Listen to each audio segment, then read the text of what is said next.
Shalom, j'ai une parole que j'aimerais te partager aujourd'hui et je voudrais te demander de la méditer. Je ne sais pas quel problème tu as en ce moment, mais dans la vie, je sais que nous pouvons perdre espoir à cause de ce que les yeux nous montrent quand tout est fermé. Et quand je te dis tout est fermé, c'est que tu as essayé une fois, deux fois, mais il n'y a pas d'issue, tu ne trouves pas de réponse, tu ne trouves pas de solution à ton problème. Nous voyons avec les yeux physiques, mais notre vue est limitée. Nous ne voyons que le document qui dit négatif. Cette réponse qui nous dit « Nous sommes dans le regret de vous informer que vous ne correspondez pas au profil qu'on cherche pour ce poste. » Nous ne voyons pas ce qui est invisible, nous ne voyons pas dans le spirituel. Et c'est ainsi que ce que nous voyons nous traumatise, nous fait peur et nous fait perdre espoir. Tu peux être découragé, tétanisé à cause de ce que tu as vu avec tes yeux. Tu peux être traumatisé. Or, ce qui est en train d'arriver ne se passe pas seulement dans ce qui est visible à l'œil nu. Il y a aussi ce qui se passe dans l'invisible que nous ne voyons pas, mais qui est en train d'œuvrer pour notre intérêt. Ce n'est pas habituel de voir les anges de Dieu. Une très petite minorité peut affirmer avoir vu un ange de Dieu, mais ils ne sont pas visibles dans le monde physique. Cependant, ils sont là pour nous servir, nous protéger, nous défendre. Lisons dans 2 Rois, chapitre 6, verset 17. Si vous lisez dès le début du chapitre, vous allez voir que le roi de Syrie voulait attaquer Israël, mais il y avait un problème. Il y a un prophète qui s'appelait Élisée, qui informait chaque fois le roi d'Israël toutes les stratégies que le roi de Syrie avait préparées et là où il allait passer. Quand le roi de Syrie a vu que tous ses plans étaient connus du roi d'Israël, il a voulu savoir s'il y avait quelqu'un qui les avait trahis. Mais on lui répondit qu'il y a un homme de Dieu qui informe le roi d'Israël tout ce qui est décidé dans la chambre du roi de Syrie. Ce dernier envoya une forte troupe,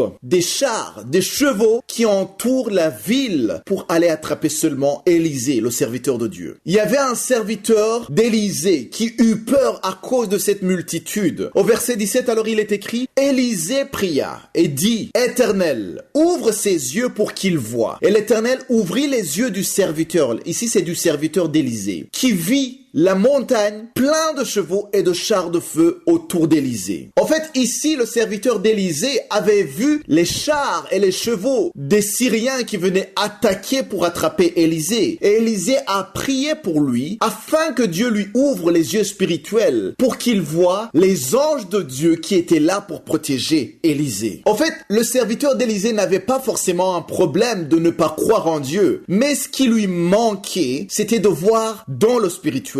Parce que ses yeux physiques lui montraient ce qui était terrible, des chars, des chevaux, une forte troupe pour attaquer un seul homme. Je me dis que dans sa tête, il se disait que même s'il y avait le roi d'Israël, il n'aurait pas pu échapper à la mort. Quand Élisée a prié en demandant à Dieu d'ouvrir les yeux de ce serviteur, ce n'est pas que ce serviteur était aveugle, mais ses yeux spirituels n'étaient pas en train de voir. Peut-être que toi aussi aujourd'hui, tu as l'impression que personne n'est en train de t'aider pour ce problème, que c'est très compliqué. Tu te dis, seul Dieu peut agir, mais même là, tu ne vois pas comment les choses vont changer.